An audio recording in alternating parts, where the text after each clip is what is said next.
One of the best alternatives if you do not have a tongue scraper is actually a spoon.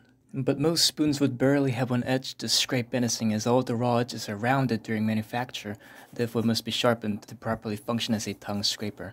So here I have a cheap spoon from IKEA, and I will square off the radius using a needle file while supporting it on this wooden block.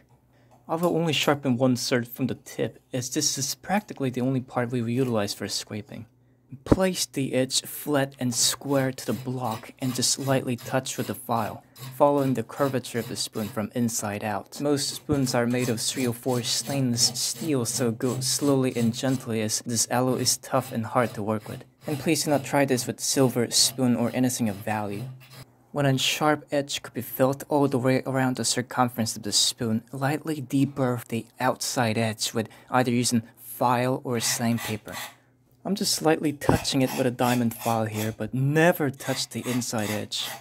The spoon can now be used just as is, but I will go one step further and lightly form a burr with a screwdriver by firmly pressing and rubbing the inner edge down at a slight angle. And this is exactly the same technique used for sharpening cabinet scraper. The process should achieve the cross-section shown in this diagram.